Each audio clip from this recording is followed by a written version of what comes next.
Welcome back to 60 Minutes. Hosting the biggest sporting event on the planet is a gargantuan challenge. You need world-class infrastructure and now more than ever, the tightest possible security. The world's elite athletes and their fans need to be guaranteed of their safety. In July, the Football World Cup will play out in one of the world's most volatile cities, Brazil's incomparable Rio de Janeiro. And as if that's not enough, the Olympics will be there in 2016. The only problem, Rio is South America's most famous city for all the right and wrong reasons. It's beautiful and it's dangerous.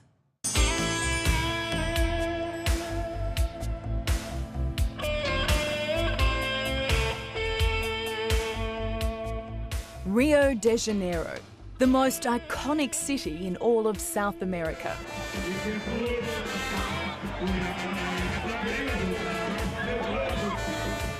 A pulsating, seething mass of 12 million people squeezed in between the mountains and the Atlantic Ocean. It's a place that's both beautiful and deadly. Crime is an ever-present threat.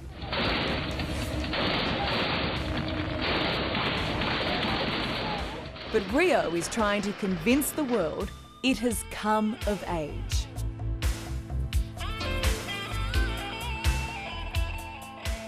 You know, as it says on the flag in Brazil, order and progress, and people have always been talking about Brazil as a country of the future. But I think when it was announced that they won the right to hold the World Cup, I think the Brazilians felt that they'd arrived.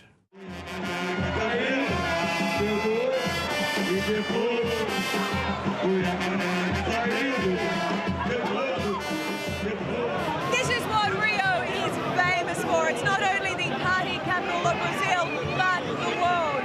And the international spotlight is on Rio like never before.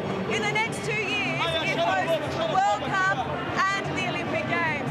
And that means there's now a huge amount of attention on all that is good and bad about this extraordinary city.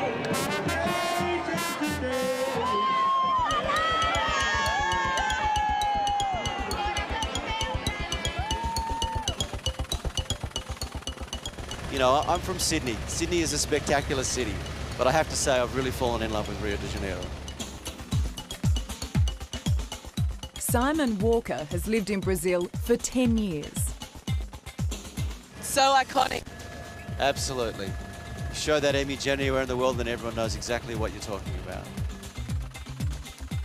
He may be in awe of Rio's beauty, but Simon isn't blind to its flaws.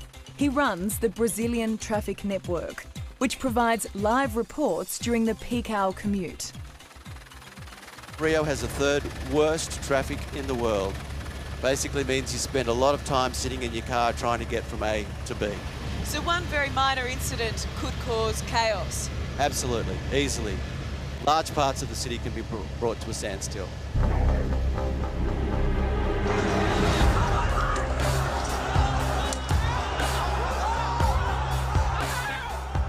But it wasn't an accident that brought the city, in fact, the whole country to a standstill in June last year.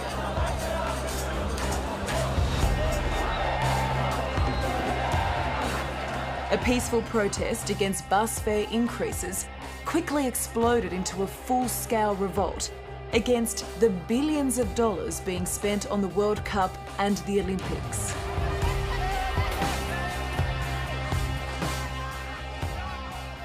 It became politicised, and some of the darker elements of society infiltrated what was a peaceful movement and started creating chaos, and just saw it as an opportunity to make a mess of everything here. And no one could guarantee anyone's security. You have a very big job on your hands. Yes, without any doubt. Roberto Alzia feels the weight of the World Cup on his shoulders. He's the man in charge of event security. Do you think they will protest? That there will be protests, we have no doubt. But we also have a strong belief that it won't be with the same intensity and duration that they were last year.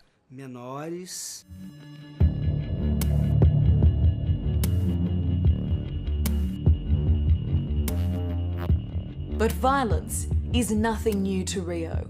It was once one of the deadliest cities in the world. For 30 years, the favelas, Rio's vast slums that are home to 2 million people, were under the rule of drug lords.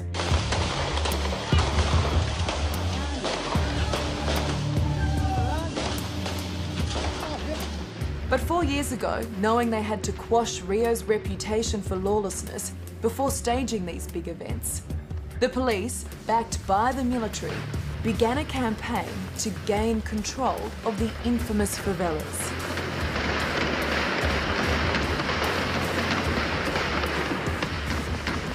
Urban warfare erupted.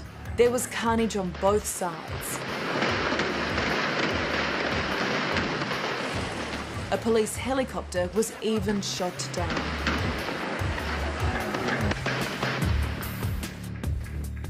The complex is very dangerous in the past. Now, the situation is controlled.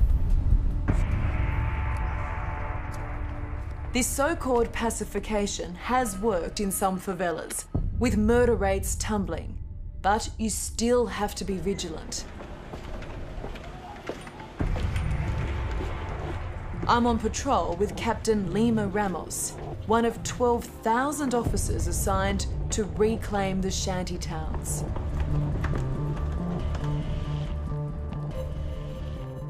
Before pacification, how dangerous was this place?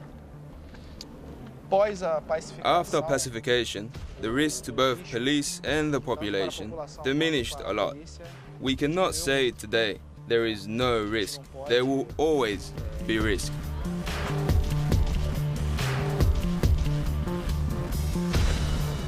It's not until you're in one of Rio's favelas that you understand just how difficult it must be to police. It's a rabbit warren. There are corridors going off in every direction. Police have pacified 37 favelas, but there are still plenty more where law and order hasn't been established. It's a big job.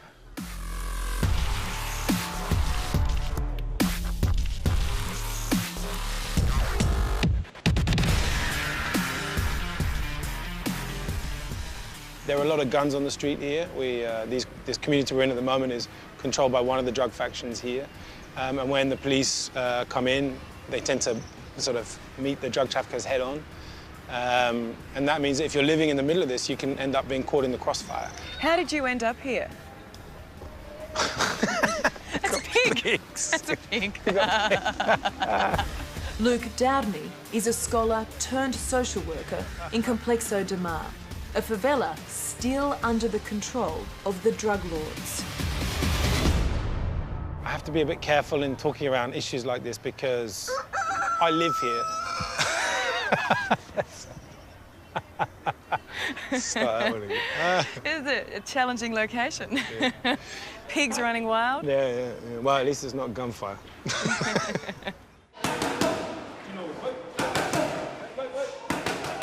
At first, boxing may seem like an odd way to turn kids away from a life of crime and violence. But for this former amateur boxer, it's the perfect weapon.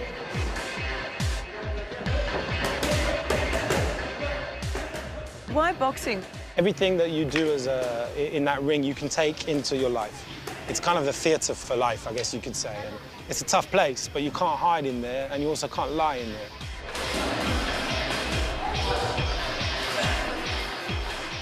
So I opened a boxing club in this community called Fight for Peace as a way of seeing if I could start a dialogue with kids who are already armed, already involved in the drug trade, just to see if I could understand a little bit more.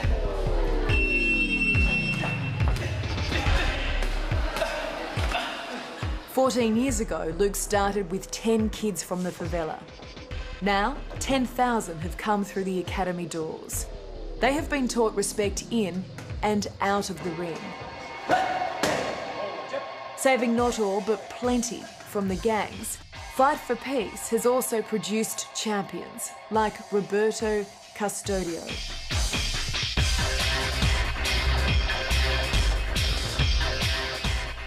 It's a great sense of pride that we all feel for him. You know, we're so proud of what he's done. He was a kid who lost his dad to gun violence in a favela. Yeah, his father was murdered by the drug trade here, but he wasn't involved in crime. You know, and Roberto could have gone one or two ways, you know, and he'll now be at the next Olympics boxing for Brazil.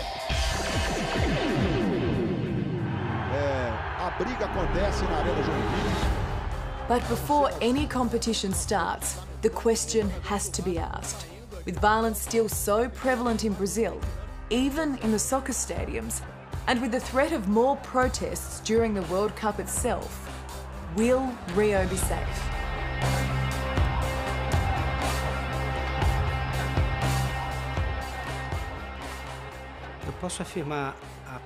I can affirm to all with certainty that Rio de Janeiro has never been so well prepared to host events with such grandiosity as the World Cup and the Olympic Games as it is today.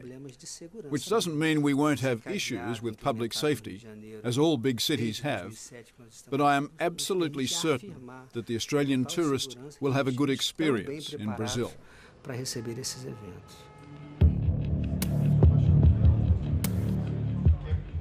Thousands of security cameras have been installed to monitor the main tourist precincts, and close to 50,000 police, the equivalent of Australia's entire force, will be on the streets in Rio during the World Cup. The hope now is that the Cup and the Olympics will be remembered for the right reason: the sport.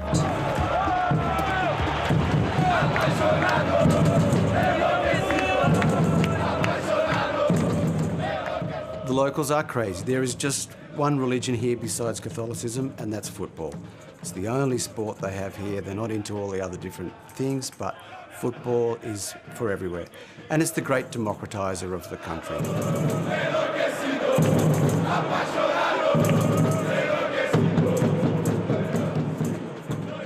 Brazil is under the microscope right now, isn't it? Brazil is under the microscope right now.